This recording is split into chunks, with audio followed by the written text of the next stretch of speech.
stark Well, lots of people have lots of ideas about what the Democrats are going to be facing. What's their toughest challenge going to be? You know, climate change, infrastructure, wildlife, the Republicans being crazy. But CNN thinks that something more important than all of those things is going to be the top issue for Democrats come 2022. You're right. Take a guess. What is it? What's the most important thing? The answer is wokeness. Wokeness creeping across the country like wildfire. That's already creeping across the country. Is going to be the toughest challenge for Democrats to beat. Are we going too woke? Are they drowning in the woke? It's drip or drown, and wokeness is dripping from the ceiling. Let's take a look what a blue glasses man has to say. Hey yo, what's up? What's up, dude?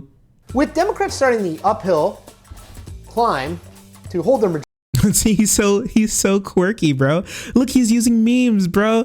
Dude, they're really getting into that demographic. They're so quirky. Majorities in the House and Senate next November, politicians and party strategists are admitting that their biggest challenge come from within. Woke liberals demanding adherence to policies on crime, the environment, and government spending that are simply not shared by a majority of the country. Yeah, I mean, because those Democratic strategists are almost never wrong, right? They're really up to date, and they really have a good grasp on the heartbeat of the country. Is that right? Yeah, we all know those Democratic strategists are like really good at their job, right? Because Democrats like are constantly winning, like 24/7. Man, the Democrats are winning so much they get sick of winning. They're really good. So yeah, you know, just normal things. We're letting a noisy... Oh no, it's Carville. It's Carville. This guy, so if you didn't know, Carville's the type of guy who thinks like Kamala Harris is too far left. All right, just so you know, this guy is like, this guy I'm pretty sure thinks like maybe Chris Cuomo is a little too far left.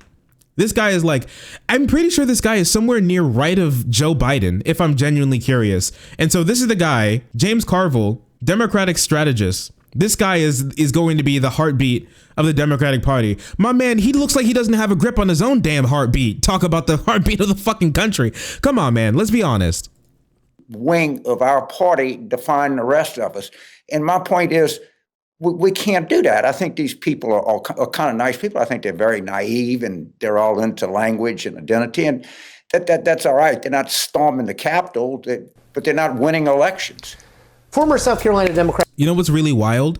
Every House member that ran on Medicare for All won. All of them won. All of them won. Every single last one of them won.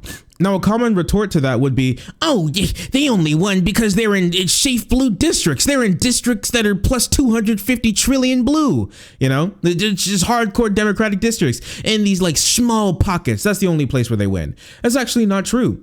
There are people who ran in districts that were to the right of AOC, to the right of Ilhan Omar, to the right of Ayanna Pressley, to the right of all of those people, like Katie Porter, who ran in, I think if I remember correctly, like a +3 or +5 Republican district, who ran on Medicare for All, who won her seat. They just win. I'm sorry.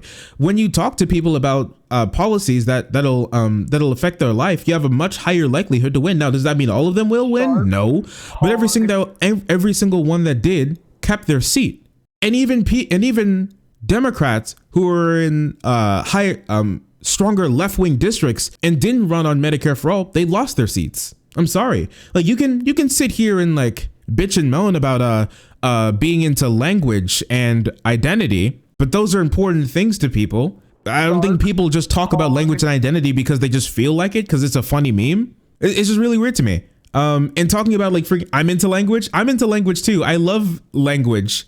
I guess, I don't know. Maybe James Carville is just so into language because he's so fucking old. He predates language itself. So he's not into one of those new fad memes, you know. Democratic Governor Jim Hodges agrees with Carville. Quote, how do Democrats win in places like North Carolina, Wisconsin, Pennsylvania, Florida, Arizona, and Georgia? Hodges told me and asked me in a conversation we had back in July. He added this, quote, focusing on how lives have improved since January of 2021. COVID rates are down and jobs are up. People are generally free to visit family and friends without restriction. The circus has left Washington and Biden has already cleaned up the mess. I'm not sure why Democratic candidates would stray from that message, particularly in purple states, end quote. The thing is, lots of things have gotten better, but the mess is still not cleaned up. Wait, can we just look at here 1 second? Yeah, I mean, the Trump administration is bad and the Trump administration is gone, but that doesn't mean like we're just better now. Shark. That's just hog. that's just not the case. Can we look at this for a moment? Can we just take a gander at this? Does this look like the mess has been cleaned up to you? This ramping up of COVID cases exponentially all across the country. This doesn't look like it's been cleaned up to me personally. Does it look like it's been cleaned up to you? There's still people like suffering. There's still people who are poor. There's still people who are facing evictions right now who can't afford healthcare. Have to choose between like going to work or going to the hospital. It's like, you know what this is like? That guy is like the Democratic strategist who would tell like his people to go out into their districts and wear and give out shirts that are like America's already great. I'm sorry. The reason why Make America Great Again, that message resonates with a lot of people, even people who don't like Trump, is because America has a lot of room to improve. Does it not? I think it does. From a left-wing perspective, absolutely. From a right-wing perspective, they just want to make the country worse. But from a left-wing perspective, absolutely, the country has a lot of room to improve. Why would you sit there and tell people that things are already great? They're not. They can see it. They live that every single day. I'm sorry, they don't live in Washington like you. They see that every single day. The country is not just great. We have a lot of problems, and a lot of people are suffering. Hundreds of thousands, millions a year suffering. And you're going to sit here and tell them that they're already great, tell them not to just talk about things that we can still improve? Really? Absolute clown show. Now, while Carville and Hodges may be two of a very few people willing to go public with their concerns, there is broad acknowledgement within the Democratic Party that talking about things like defunding the police or the Green New Deal or ending the detention of people coming across our southern border illegally are a recipe for political disaster in the coming 2022 election. Now, that rising concern is best reflected in a terrific essay by Kevin Drum, who used to be a staffer for Washington Monthly magazine. In noting that liberals have been aggressively stoking the culture war in recent years, Drum writes this, quote, despite endless I'm gonna lose my mind. Wait, if this stupid little essay goes the way that I think it is, I'm gonna like shit myself in the seat live on. That's going to be the first thing of the stream that's going to end up on live stream fails, is me fucking shitting myself over having like an aneurysm, okay, about like how awful that this is. Let's just take a look. Invocations of, but polls show that people like our positions. Hoppity, hoppity, hoppity, hoppity. The truth is that the Democratic Party has been pulled far enough left that even lots of non-crazy people find us just plain scary, something that Fox News takes vigorous advantage of. From an electoral point of view, the story here is consistent. Democrats have stoked the culture wars by getting more extreme on social issues, and Republicans have used this to successfully cleave away a segment of both the non-college white vote and, more recently, the non-college non-white vote. And dude, I'm gonna lose my damn mind. I'm gonna lose my damn mind.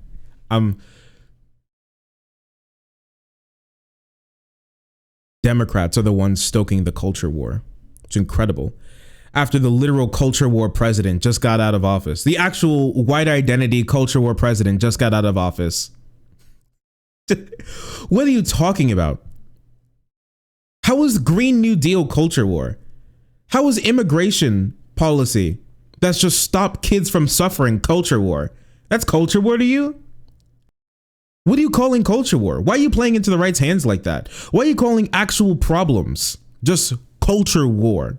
To try to sum up like, you're basically drawing an equivalency between people like Donald Trump, Marjorie Taylor Greene, Matt Gaetz, and those other clowns like Tucker Carlson and Sean Hannity and other talking head weirdos talking about how liberals want to turn your kids gay by injecting them with trans juice that gets fed to them, IV drip from Blue's Clues that says don't kill gay people.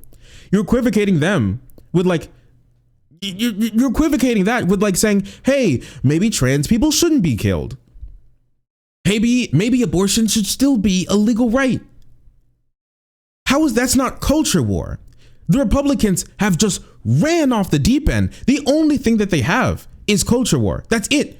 That's all Donald Trump ran as. If you remembered Donald Trump's message when going into the 2020 election, what was it? It was just culture war. It was just white identity politics. That's the only thing he had. That's all he had. Because that's the only thing that those people care about now.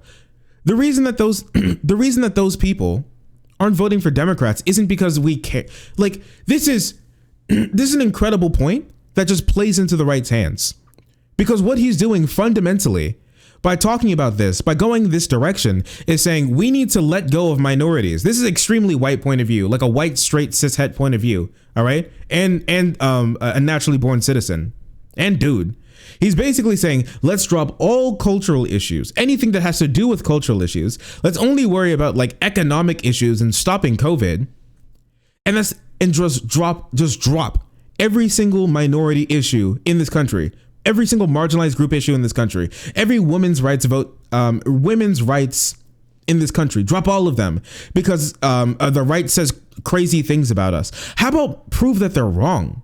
Instead of just playing into their hands by trying to drop all those issues and drop every single last person who's sitting in this country suffering through those issues while the Republicans are literally trying to erase history by trying to tell kids that the KKK is like morally neutral.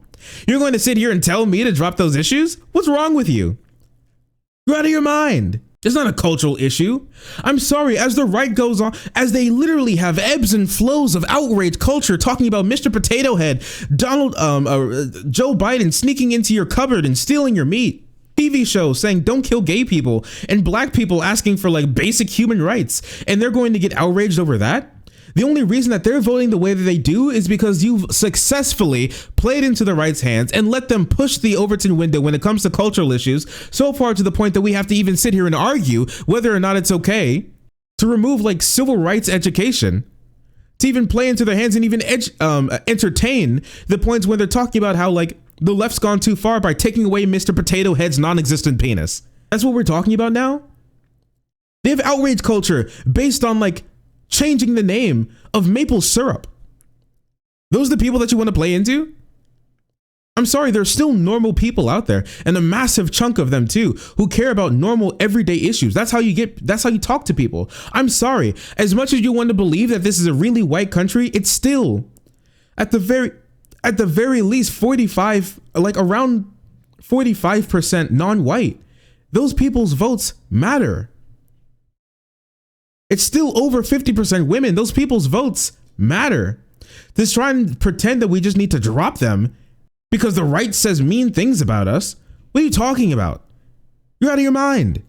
I'm sorry. It's just, I just can't imagine this. This actually feels like appeasement. And I know like, oh, there's another lefty comparing everyone to the right of him to Nazis. But like, can we talk about this for just out of the context of like the Nazis? This just feels like appeasement to like crazy people.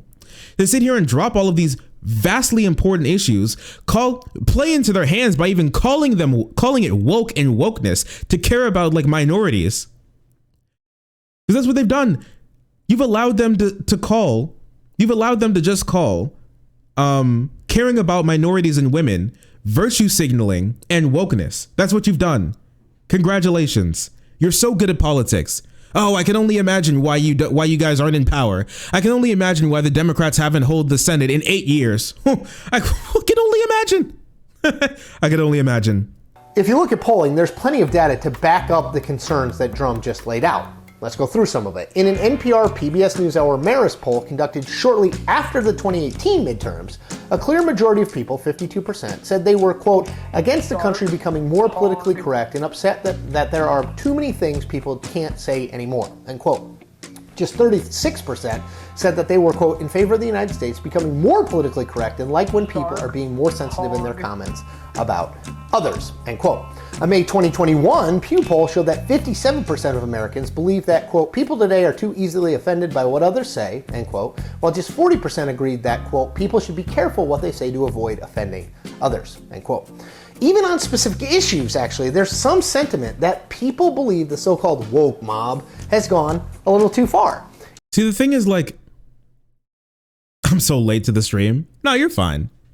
You're vibing. You're chill. The thing is, It's just so vague. It's just so incredibly vague. I don't even know what to say. Yeah, just for one, stop calling everything woke. They just give them things. They just give the right things. They're their freaking dad? I swear, like every day for a conservative, it's freaking Christmas, bro. Because they get everything that they want. The right is like, hey, meet me in the middle. The left takes one step forward. The right takes one step back. They say, meet me in the middle. And they do this every single time. And you just give it to them every time without any fight, without any pushback. I'm sorry. Like, does this mean that we need to stop caring about like what things and people say? It means we need to change our rhetoric. Before the Supreme Court said that gay people have the right to marry, this guy would come out and be like, yeah, maybe dropping the gay issue would be really good for Democrats, you know? That maybe stop caring about gay people would be really sick. Like, this guy would be here in 1963 and be like, hey, maybe it'd be really good for Democrats, really good politically for Democrats to drop the whole black issues thing, you know? Lots of people in this country, they just don't care that much about black people having the right to vote. Sometimes you have to do what's right and change your rhetoric. Things change over time. This is just what's going on. Like, LGBT acceptance is going up. Black acceptance is like going up. Like, things are just going up over time. You can't just give the right everything that they want and treat them like a child and just expect everything to be okay. They're going to use you every single time. And there's always going to be people like this that keep telling you, maybe if we just take one step to the right, if we just keep taking more steps to the right, maybe they'll come to their senses and take a step to the left. They won't, and they never will. In an Axios Ipsos poll from May, 70% of Americans opposed the defund the police movement, while just 27% supported it. A May Fox News poll showed that 47% of registered voters said the Biden administration is proposing too much of an increase in government spending, while 17% said they were proposing not enough, and 33% thought they were proposing just the right amount of government spending. This porridge is just right. Now, as Drum notes, there are plenty of issues where the so-called woke policy has significant support among most Americans. More than 6 in 10, for example, in a Marist NPR PBS NewsHour poll from 2019, said the country needs a Green New Deal to help address climate change, which is interesting, right? But, as CNN polling and elections analytics editor Ariel Edwards-Levy told me, most people don't really know what's in the actual Green New Deal. So the support for it is rightly read as a general support for addressing climate change rather than backing any specific policies laid out in the actual proposal. Then there's and you know what? This seems like an Obamacare Affordable Care Act sort of thing, where you know what would probably happen if you remove the word Green New Deal because it's been demonized so much by the right, or change the connotation around the Green New Deal. You know what would probably happen? They'd probably move up to around 70, 80, maybe even 90% of Americans. Because even a lot of conservatives, I'm sorry, a lot of those farm people are even around here, have noticed, hey, you know, my crops aren't doing too well. Hey, my animals aren't doing too well. Hey, maybe like a week of 100-degree days. Isn't that great? Thank you so much. Wait, thank you so much, Chud Logic. I didn't know. Oh, he wasn't following. Did you see that, guys? I really appreciate you. Thank you so much for the raid. Campaign politics tends to strip the nuance off issues, right? Paring them back to the sort of lowest common denominator stuff, not numerator, denominator, that motivates people to vote, or in some cases, not to vote.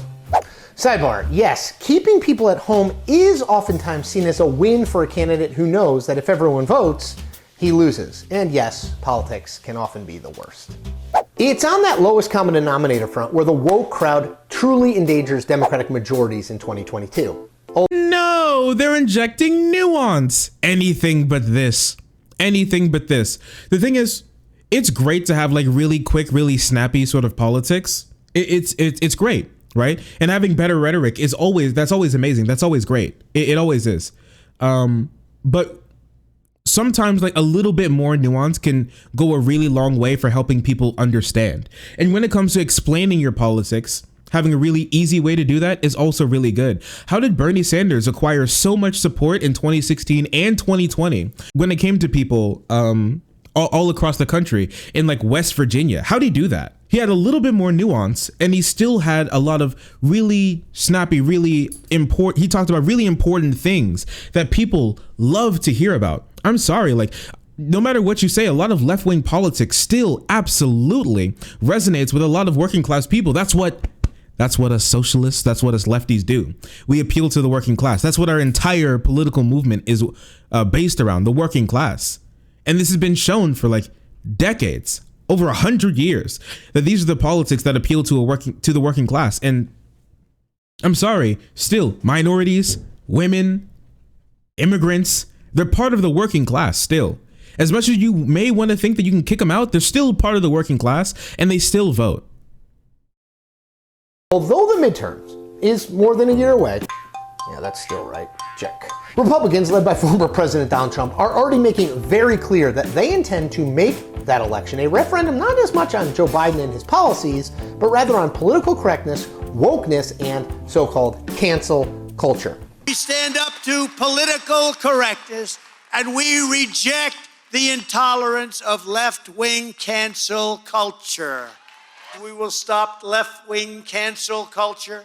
We will restore free speech and fair elections, and we will make America great again. It's very simple. Very simple. Why is this audio playing like 15 times over, bro? What the fuck is happening? This is, just so you know, this is a multi-billion-dollar business's YouTube channel, and they can't get their audio right. Listen, listen, it was okay for me to get clowned on a little bit for my audio, but come on. Come on. What are you doing? Cancel, we messed up. Cancel culture. Come on. It's so simple, a 5-year-old can do it. Predictably, Republican leaders are following Trump's lead on all of it. The thing is, it's incredible. I will never, ever in my entire life, ever listen to a conservative, and you shouldn't either, never listen to a conservative when it comes to their like media presence being demonetized, for them being kicked off platforms. I'm sorry, when the president of the United States is echoing your talking points that you said on your shitty little conservative show, YouTube channel, radio show, when the ex-president of the United States sounds like the quartering in Ben Shapiro, I will never, ever listen to a conservative when it comes to them being kicked off any platforms. I'm sorry. You've done everything in your ability to get everywhere that you needed. You were to the moon. You're at the place that where you could never even imagine. The conservative president sounds like one of our React Andy's, sounds like something from a React Andy stream, bro. Like, what's happening right now? We must tell the commies to heck off. We must put facts over feelings. Like, I'm telling you, like maybe in 2026, that presidential election, that's what that's going to be. They're going to be telling the commies to heck off.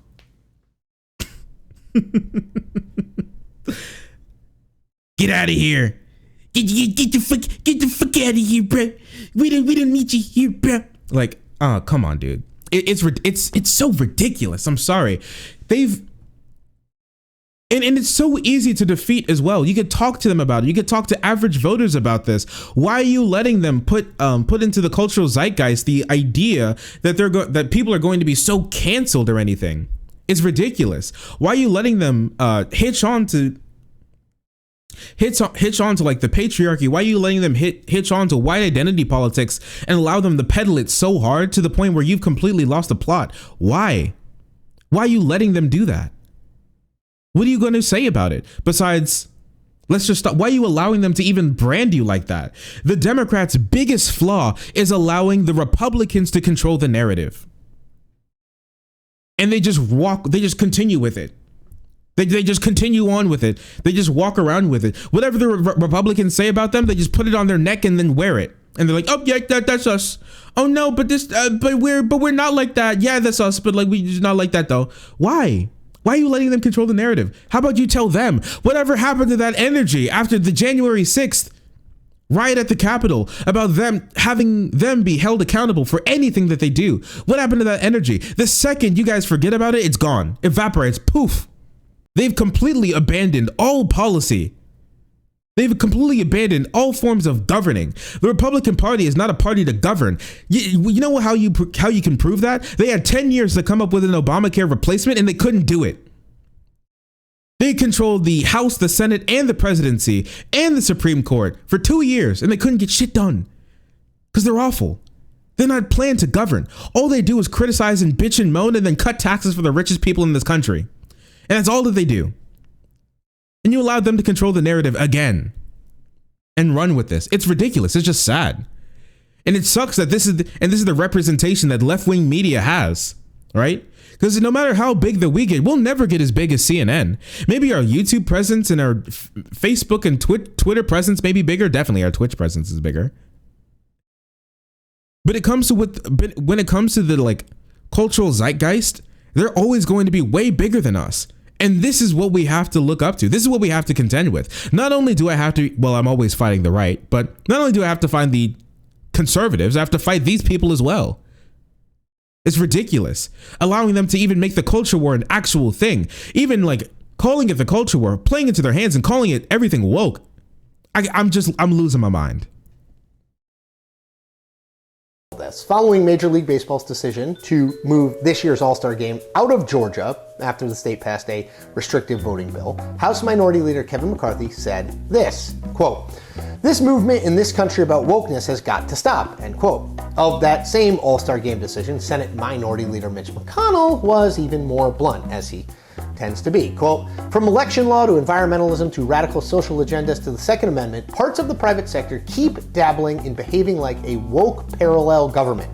Corporations will invite serious consequences if they become a vehicle for far-left mobs to hijack our country from outside the constitutional order," end quote. Whoa. So just... Mitch, threaten much? Huh?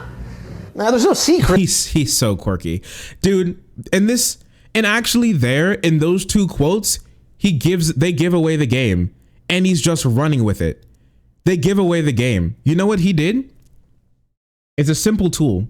They did it with critical race theory. And these people are just letting them run with it. They come up with something like, oh, look at these corporate anti-white Robin DiAngelo boards. Isn't that so bad? Oh my gosh, look at this one time where someone said the N-word when they were like 16 on Twitter and now they lost their job because of it. Isn't that so bad? Which those things are like, you know, marginal issues with some things, yeah, that can be bad. And then they take that and then they extrapolate it. And you know what they do? They call voter laws, literally to restrict black people from voting, wokeness. They call teaching that the KKK is morally wrong from school curriculums as the woke mob, as critical race theory. That's what they do. Once you let them have their foot in the door, they changed everything that they didn't like is now woke. Everything that they don't like is critical race theory. Everything. I swear. Now, in the next year, I promise you, there's going to be a quote or something from some politician, some Republican politician somewhere that's literally going to be like, oh yeah, dude. They keep saying that slavery was bad. We need to stop this critical race theory and wokeness politics. I promise you, they're going to do it. They're going to want to do like Slavery 2, Electric Boogaloo, but on the backs of like critical race theory and wokeness. And these people are going to let them run with it all the way to the finish line. And that's why we are here to stop them. About the ground on which Republicans want to fight the coming election: political correctness and wokeness, cancel culture. Democrats, worried about alienating their liberal left base, are right now at least playing directly into Republicans' hands. And that is the point. We make new point videos every— Shut the fuck up. I'm so tired of hearing your voice. I'm sorry. I'm so fucking tired. I love at the very end of the video, he's like, yeah, all of this, but are they playing into the right hands? Who knows? See you guys later. Check us out for more videos. Like, oh my gosh. You're right. It's so exhausting to let they just run with it. They just do whatever they want. The right just does whatever they want. They're so damn stupid. You can like backhand them to hell and back. And when you get to talking to them, because they're just so damn dumb. But it doesn't matter, because they'll always have some corporate stooge to hold up as their golden boy, to hold up as their scapegoat every single day of the week. It's ridiculous.